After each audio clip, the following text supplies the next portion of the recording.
हम आपको बताते हैं कि अभी जो बड़ी बातें हैं इस बजट की क्या है। आइए जरा चलते हैं हमारे दूसरे सेक्शन की तरफ, क्योंकि देखिए ये जो मामला है ये आसान भाषा में समझने वाला मामला है। बड़े बड़े शब्द, बड़ी बड़ी टर्मिनोलॉजी तो आपको सब बताएंगे, लेकिन हम बहुत आसान भाषा में आपको समझाएंगे कि आपको क्या मिला या आपके लिए क्या नहीं है इस बजट में। दिखाइए पीसीआर जरा। तो सबसे पहले इनकम टैक्स की बात कर लेते हैं। बजट में टैक्स पर कोई भी बड़ा ऐलान हुआ नहीं है, कोई भी बड़ा ऐलान नहीं हुआ है बजट में टैक्स पर।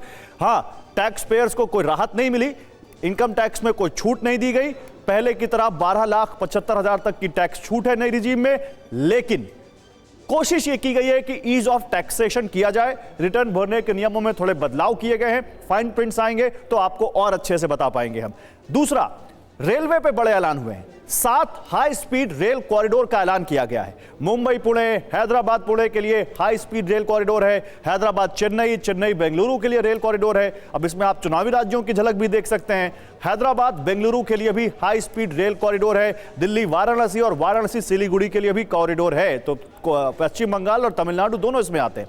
इसके अलावा कैंसर की 17 दवाएं हैं जिन पर आयात शुल्क हटाया गया है, यानी कैंसर की, शुगर की, इनकी दवाइयां सस्ती होंगी। अभी 5% शुल्क लगता था इनके ऊपर। 7 दुर्लभ बीमारियों की दवाइयां भी ड्यूटी फ्री कर दी गई हैं। कौन सी बीमारियां हैं? हीमोफीलिया है, सिकल सेल है, मस्कुलर डिस्ट्रॉफी है, इन सब के लिए दवाइयां ड्यूटी फ्री कर दी गई हैं। इसके अलावा 3 आयुर्वेदिक एम्स खोले जाने की घोषणा की गई है। देश में 5 मेडिकल हब बनाए जाएंगे। मेडिकल टूरिज्म को बढ़ावा दिया जाएगा। उत्तर भारत में एक मेंटल हेल्थ अस्पताल बनेगा। ये बड़ी बात है। निम्हांस 2 की बात हुई है।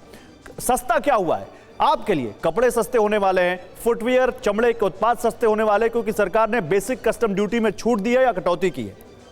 कैंसर और शुगर की दवाइयां सस्ती हो सकती हैं, ये तो हम आपको बता ही रहे हैं। देखिए, मोबाइल बैटरी, लिथियम सेल जो हैं वो सस्ते हो सकते हैं। इलेक्ट्रिक व्हीकल, माइक्रोवेव ओवन और स्पोर्ट्स आइटम सस्ते हो सकते हैं। शराब, स्क्रैप और खनिज महंगा होगा। तो जाहिर सी बात है, सिंह गुड्स पर सरकार की कोशिश यही रहती है कि लोगों को इसके लिए डीमोटिवेट करे।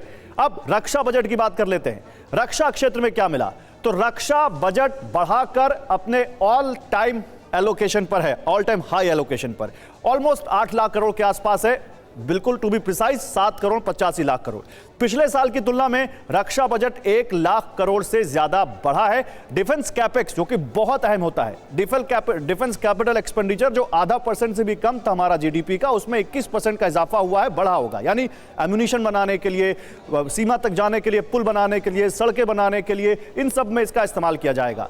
मॉडर्नाइजेशन पर, रक्षा आधुनिकीकरण में 24% का इजाफा किया गया है। बजट प्रस्ताव से वैश्विक चुनौतियों में मदद मिलेगी, क्योंकि हम लगातार कह रहे हैं कि युद्ध काल का बजट है, तो युद्ध काल की तैयारियों का भी यहां पर जिक्र है, युद्ध काल का भी यहां पर असर दिखता है दिनेश। और ये आसान भाषा में अभी तक का जो आम आदमी के लिए, जो मैम कह रही थी मिडिल क्लास के लिए क्या मिला है, तो ये आप कह सकते हैं कि मिडिल क्लास को डायरेक्ट हाथ में कुछ नहीं दिया गया है, लेकिन सरकार ने कोशिश की है कि उसका परिवहन, उसका रहन सहन, उसकी रक्षा के लिए कुछ चीजें उसको दी जाए। ये जो आपने बताया कि ये अभी तक का सबसे बड़ा डिफेंस बजट, जनरल कुलकर्णी का रिएक्शन में इससे आगे लूंगा कि क्या इसको ये माना जाना चाहिए कि भारत ने कम से कम डिफेंस के मामले में इस पिच पर क्या उसने मास्टर स्ट्रोक कर दिया है? क्या ये सुपर 6 है भारत का? लेकिन उससे पहले बजट भाषण के बाद सियासी गलियारों से जो कोई प्रतिक्रियाएं आई हैं वो आपको सुन लेनी चाहिए। डिसअपॉइंटिंग बजट है। मेरी भी इस बजट से बहुत अपेक्षा होती है। करेंसी जो माहौल चल रहा है पूरे दुनिया भर में, और लगातार मनमानी टैरिफ्स लगाए जा रहे हैं, ईच इट्स ओन है, तो ये बजट दशा और दिशा दिखा था, पर ये उसमें नाकामयाब रहा है।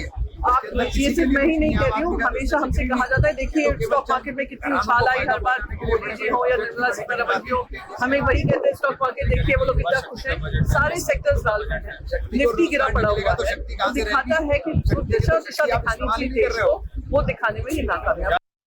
बजट हमारी सरकार के द्वारा पेश किया गया है।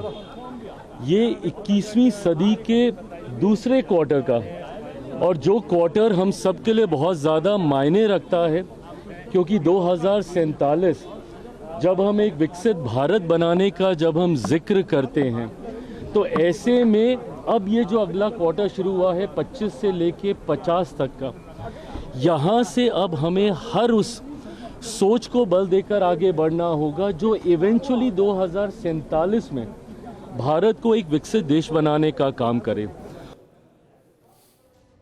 जनरल कुलकर्णी, ये जो अभी तक का सबसे बड़ा बजट डिफेंस के हिसाब से, इसको आप किस तरीके से देख रहे हैं और इसके एलोकेशंस को कैसे देख रहे हैं आप?